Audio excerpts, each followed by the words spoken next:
his mind will be trying to work out Juuko's and find one or two solutions. Just not sure that solution is going to include the right hand. He thinks that's the punch. He just landed again, but it just skimmed past his head. That's what he's trying to do now. He's trying to push Juuko off balance with the jab, just so and then leave himself open to throw the right hand. Whipped in a little left hook as well. Gunguluza just getting a wee bit busier.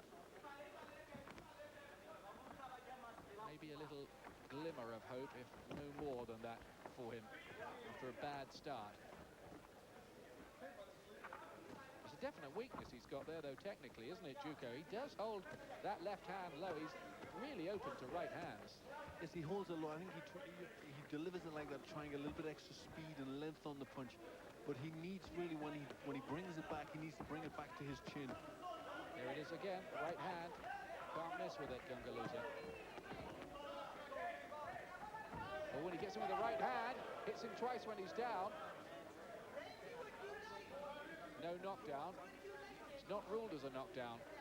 There was a slippery patch on that far side, but he did slip at rather the same time as Gunguluza had hit him with the right. Yes, there was a problem there where his foot just slipped out of the ring. I think he caught one of the advertising things there, and he had just pushed his foot back and he slipped with that. And I think the referee noticed it, and Gunguluza just caught him with a punch at that time. We'll try to take another look at that between the rounds for you, but no knockdown officially. Juuko just moved to try and raise the tempo. Gunguluza's come back at him quite well, though. Yes, both fighters here have shown good skills, good thinking, boxing, good technical skills. And it's a very, very clean contest. Juuko's very impressive with his left jab. It's a real ramrod weapon for him. Yes, it's a real fight winner, that jab, but he's got to get over that problem of bringing it back so low.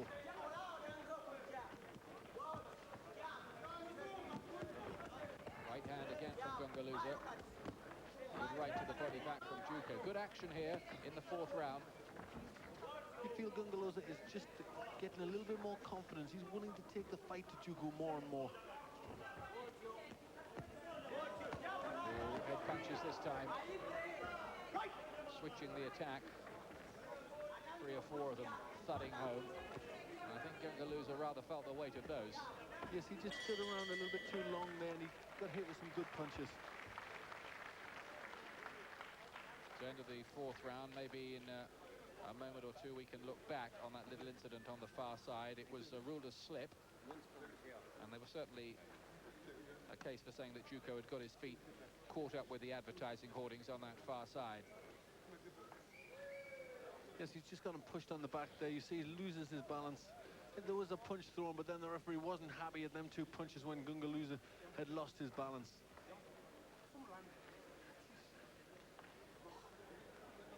Yeah. He hit him twice for good measure while he was down there. Listen, right at the end of the round, Juuko just starting to find the measure again. He just stopped working there, Gunguluza, and Juuko jumped on that opportunity.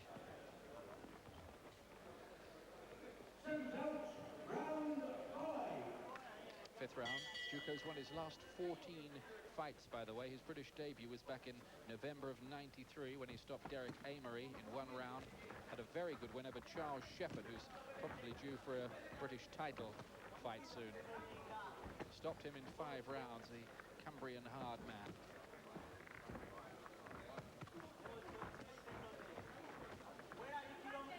Juuko's done a good boxing job at the beginning of this fight, and I think I've got him winning the rounds. But I think he needs to pick up the pace a little bit more now. He needs to push Gunguluza back and let Gunguluza feel the power that he has.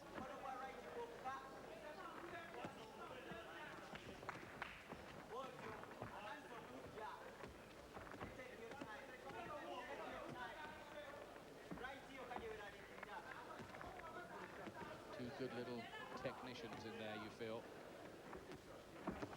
That jab is a very insistent weapon for Juuko, and he never stops throwing it. Not for long, anyway. Here he goes again, doubling up on it this time.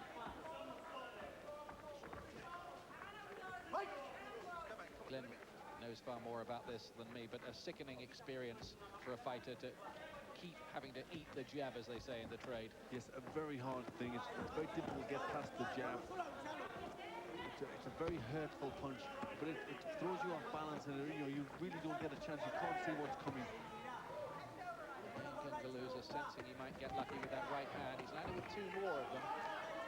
He spotted that weakness in Juuko's defence. And maybe if he had a bit more power, it might pay more for him. But heavier shots here you can see coming from Juuko. He's beginning to get through and break up Gunguluza a little bit there. The South African just looking a wee bit disorganised in his defence and coming up for gobs of air. His gloves have gone down now, and Juuko may be on the verge here of a breakthrough.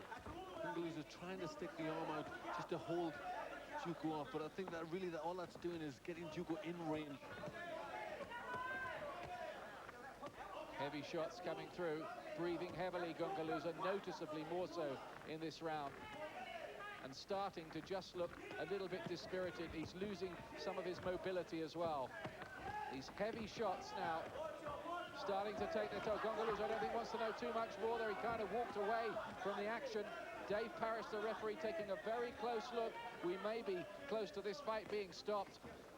Yes, Gunguluza hurt by these punches. I think it really just needs a good barrage of punches, and the fight will be stopped. He's definitely hurt here. It looks like all the fight has gone out of Gunguluza. The heavy artillery to the body, the headshots as well. His legs have gone too. There seems no future in this fight for Jackie Gunguluza, who badly, badly needed that bell.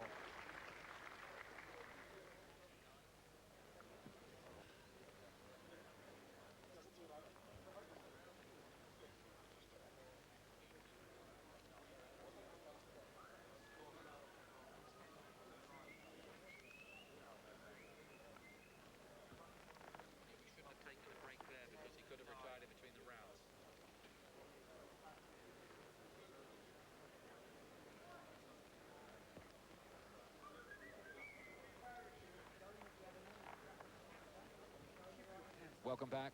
Jackie Gunguluza seemed on the very brink of defeat in that last round, Glenn. Yes, he was in all sorts of disarray. His hands had dropped, and you just see the constant pressure there. He just didn't have a chance to get any punches off. It was a good, steady stream of aggression there from Juuko. Remember, too, that this Gunguluza in the red trunks is really a featherweight, fighting a heavy-hitting super featherweight. I think you're seeing the effects of that as well in there. They're telling him in the corner, try to keep your gloves up more to Gunguluza. Yes, and Gunguluza has got to find something a bit special. You just feel if Juuko ups the pace a little bit, just keeps a good steady work rate on, he's going to break down all Gunguluza's defences. He had a 60-second break. He might have needed 60 minutes. 7th round.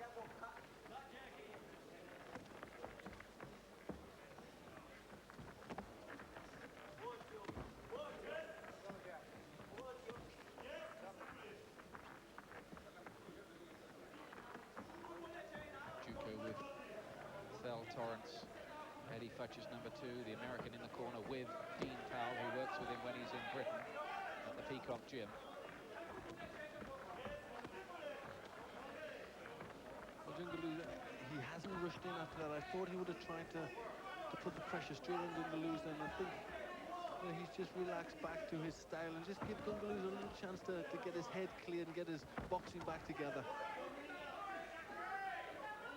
If there's a slight criticism here, it's that he's come out for this round just a shade one-paced when the fight seemed to be there for the taking. That's right. It looked as if he could really take over there and force a stoppage if he really applied pressure, but he hasn't done that, so he's just adopting a careful attitude.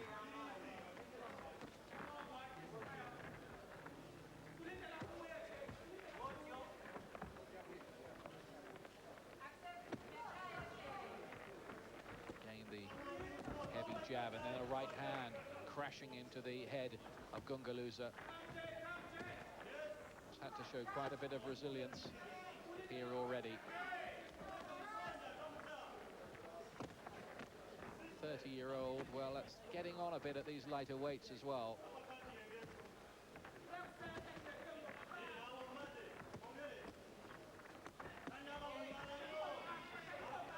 Juuko looking eager, ambitious, methodical. Yes, again, he just demonstrates that beautiful jab that he has. It's like a whiplash, just snakes out there. But it does have a certain amount of power, and you can just see knocking the head back of Gunguluza there.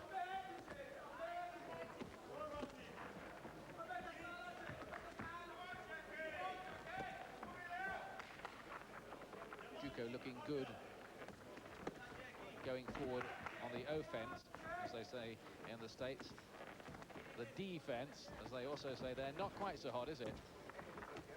No, especially I think a lot of people watching tape will look for that right hand. They'll see that as a little bit of a weakness. Well, he's in absolute control of things, just Juuko. I wonder what Barry McGuigan, who had a spell at the end of his career fighting at this weight, what he's thinking of Juuko's performance here. I think you're absolutely right, Ian. He did drop his pace off there a little bit in the last round, but he's got the punching power, he's got the ability, and I think he's having more progress, Juuko, when he actually steps up on top of Gunguluza. When he backs off, he allows Gunguluza to come back into the fight. He should stay on top of Gunguluza, and I believe a series of combinations would actually end this fight. He's a tremendously hard puncher. He just needs to jump up the pace a little bit. Thanks a lot, Barry. Juuko's team say that he's comfortable really at any weight from featherweight up to lightweight, even light welter at a push. 9 stone right through to 10 stone, but 9-4 is what he's operating at the moment. Gunguluza's a mile behind on points by now as well, Glenn. Yes, it's a good lead that Juuko has, and maybe he just thinks, well, don't take any chances, just keep this systematic winning up, use this jab, just break him down until there's no fight left in him. And that, at this moment, that's what he's doing. I think it would have been a little bit more impressive, as Barry says, just to pick the pace up, just go for a good stoppage defeat. I was mentioning that Juuko has this dream of fighting the great Azuma Nelson, the WBC world champion at this weight. In fact, he did spar early in his career with Nelson, who told him afterwards that one day he would be a world champion. Here is Glenn's scorecard coming up for you so far. Big lead for Juuko. Yes, they've gone winning these rounds very comfortably, showing lots of skill. And Gunguluza stood up to a lot of jabs, and it's a spirited performance. He keeps trying to fight back, but then he runs into that solid jab again. And really, he's finding no way past that punch. You do wonder, though, what would happen if Gunguluza was a concussive puncher with the right hand. But he isn't. Yes, he has shown a few little chinks in the armor of Juuko, especially dropping his left hand. So there's still a few things that Juuko has to work on. Gunguluza again having a spell where those right hands are working for him. He's got back to that, having dropped off. But here, Juuko opens up again, and he's got Gunguluza on the run, backed up against the ropes. The South African needs to cover up, hold on, buy some time here if he can. Juuko could finish it here. He's almost knocked him out of the ring. Dave Parris comes in, and the fight is over. It's all over. Justin Juuko retains the Commonwealth Super Featherweight title. And he did the job pretty emphatically. First defense, and really the result never in too much doubt. No, that was a solid performance. He didn't have to raise his pace. I'm not sure. I think he could have done it, but he just kept a solid wearing Gunguluza down. Didn't take no chances, kept behind the jab. It was a good performance, a very methodical sort of performance. 7th round win.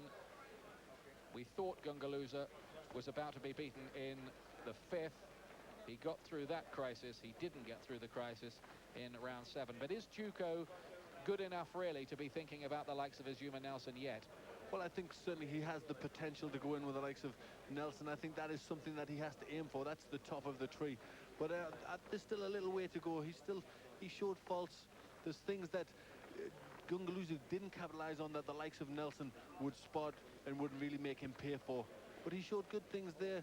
You know, it was a good stoppage. I thought he could have picked the pace up a little bit more. He lacked a little bit of a snap, but it was altogether it was a good, steady job.